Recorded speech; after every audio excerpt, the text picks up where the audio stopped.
আছিল আৰু তেখেতক বিনুমণি শইকীয়া বাইদেৱে এখন কিমান গামোচাৰে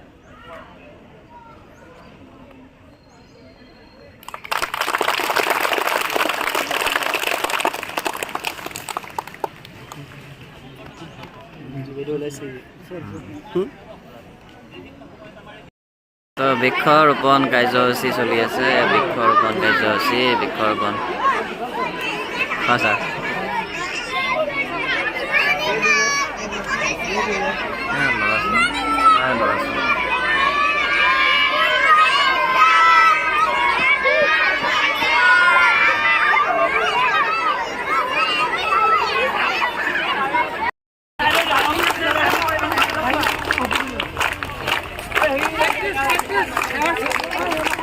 কি আছে প্ৰেক্টিছ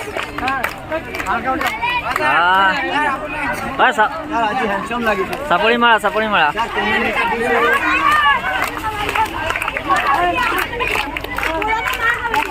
ইউটিউবত দি দিম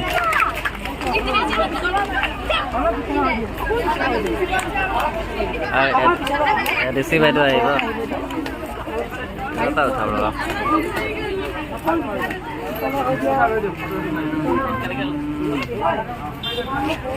গোটাইকেইজনী একেলগে যায়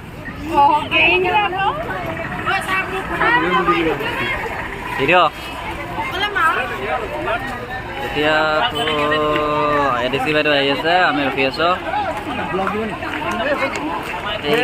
এই দুষ্ট ল'ৰা বা দুষ্ট ল'ৰা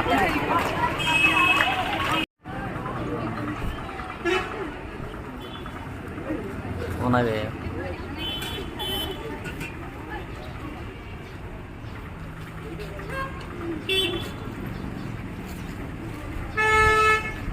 ভাই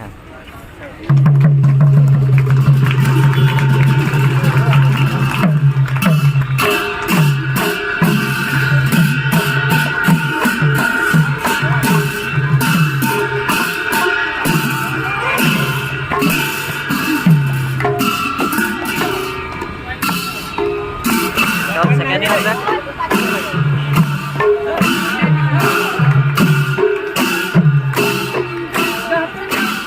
হাততালি মাৰা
সম্মানীয় অধ্যক্ষ মহোদয়, সম্মানীয় জিলাৰ অতিৰিক্ত উপায়ুক্ত মহোদয়, সম্মানীয় অতিথিবৃন্দ, আমি ইতিমধ্যে আমাৰ নতুনকৈ সংযোজন কৰিব খোজা শিশু গ্ৰন্থাগাৰটি উন্মোচন কৰিবলৈ আগবাঢ়িছোঁ। আমি উপায়ুক্ত মহোদয়ক আমি অনুৰোধ জনাইছোঁ আমাৰ অধ্যক্ষ মহোদয় তেখেতক আনি আমাৰ প্ৰথম কাৰ্যসূচী আৰম্ভ কৰিবৰ কাৰণে।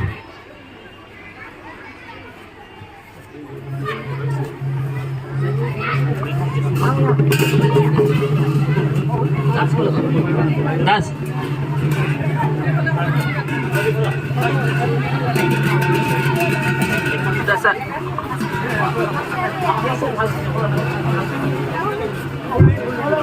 সম্মানীয় উপায়ুক্ত মহোদয়ে এই আমাৰ দ্বাৰ উন্মোচন কৰিছে।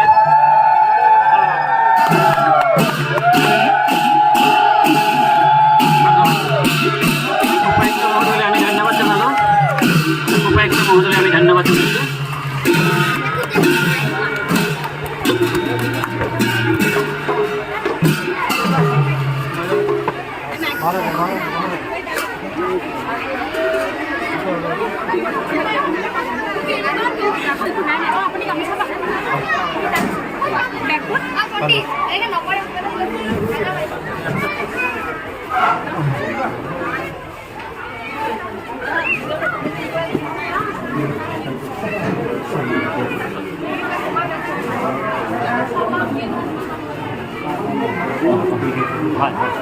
বাটটো আশা নেকি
কথা আমি জানিছিলোঁ আৰু সেই কাৰণে আজি তেখেতৰ নামত উৎসৰ্গা কৰাৰ বাবে নামাকৰণ কৰাৰ বাবে আমি খুব গৌৰৱান্বিত অনুভৱ কৰিছিলোঁ।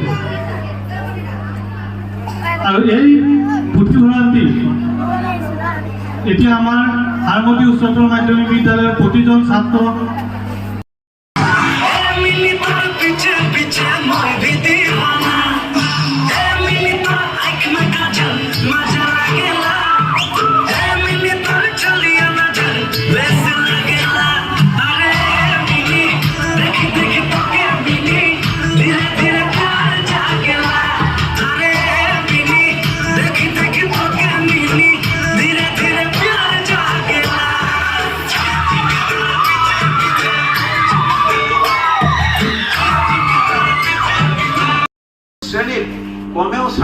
5জন 6জন ছাত্ৰ ছাত্ৰী অধ্যয়ন পুষ্ট হৈ পৰিছে। আনকি অভিভাৱকে আহি আমাক কমপ্লেইন দিছে যে এইটো বা এই ল'ৰাটোৱে বা এই ছোৱালীজনীয়ে পাঠ্যপুথি নপঢ়ে, বাহিৰা কিতাপে পঢ়ি থাকে। এতিয়া আমি মাতি আনি যদি সুধো তেওঁ কয় বোলে নহয় ছাৰ, মই নিয়মিত সময়ত যিখিনি পঢ়িব লাগে পঢ়ো, আৰু তাৰ বাহিৰে আজৰি সময়ত মই মানে বাহিৰা কিতাপ পঢ়ো। এতিয়া সেই ছাত্ৰ ছাত্ৰীসকলৰ যিখিনি মানে বিভিন্ন দিশৰ যিখিনি আচলতে ইংৰাজীত ক'বলৈ গ'লে পাৰফৰ্মেঞ্চ, সেইখিনিৰ ওপৰত ভিত্তি কৰি দেখিছোঁ যে হয় তেওঁলোক যথেষ্ট উপকৃত হৈছে আৰু তেওঁলোকে বহুত কথা জানে। আৰু আনকি এতিয়া আমাৰ বিভিন্ন সময়ত অসম ভিত্তিত অনুষ্ঠিত হোৱা মানে ৰচনা প্ৰতিযোগিতা, তৰ্ক প্ৰতিযোগিতা আদিবিলাকতো তেওঁলোক উজলি উঠিছে। এইটো মই অভিজ্ঞতাৰ পৰা কৈছোঁ।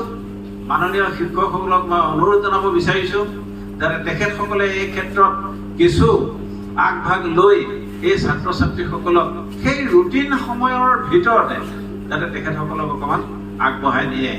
তেতিয়া কি হ'ব যে সেই পুথিভঁৰালটো হেমপ্ৰভা দত্ত বৰুৱাৰ নামৰ পুথিভঁৰালৰ চাইনবোৰ্ডখন পৰিষ্কাৰ হৈ থাকিব, পুথিভঁৰালটো পৰিষ্কাৰ হৈ থাকিব, কিতাপখিনি চফা মানে পৰিষ্কাৰ হৈ থাকিব, আৰু তেতিয়া গম পাব যে এইটো প্ৰকৃততে কিমান উপকাৰী। আমি জানো ভালকে, সকলোৱে জানে, সকলো শিক্ষকে জানে যে শিক্ষা সম্পূৰ্ণ হ'বলৈ হ'লে 3টা উধানৰ ওপৰত মানে ইয়াৰ হেৰিটো বহিব লাগিব, তেতিয়াহে হ'ব। এতিয়া কথা হ'ল 3টা উধান কি আছে? ছাত্ৰ ছাত্ৰী, শিক্ষক আৰু অভিভাৱক। ইয়াত শিক্ষাবিদসকলে দেখুৱাইছে যে ছাত্ৰ ছাত্ৰীৰ শতকৰা 50% দায়িত্ব, 20% শিক্ষকৰ আৰু 30% অভিভাৱকৰ। এতিয়া তেতিয়াহ'লে আমি আমাৰ ছাত্ৰ ছাত্ৰীসকলক যি সকলো দিশতে পাৰ্গত কৰি আগবঢ়াই লৈ যাবলৈ হ'লে আমি ছাত্ৰ ছাত্ৰীসকলক শিক্ষকসকলে এই 5 ঘণ্টা বা 6 ঘণ্টা সময়ৰ ভিতৰত বিদ্যালয়ৰ ভিতৰত সেইখিনি আমি কৰিব পাৰিব লাগিব। আৰু 18 ঘণ্টা বা 17 ঘণ্টা যাৰ লগত থাকে অৰ্থাৎ অভিভাৱকসকলে নিশ্চয় এই ছাত্ৰ ছাত্ৰীসকলৰ ওপৰত দৃষ্টি ৰাখিব লাগিব। অভিভাৱকসকল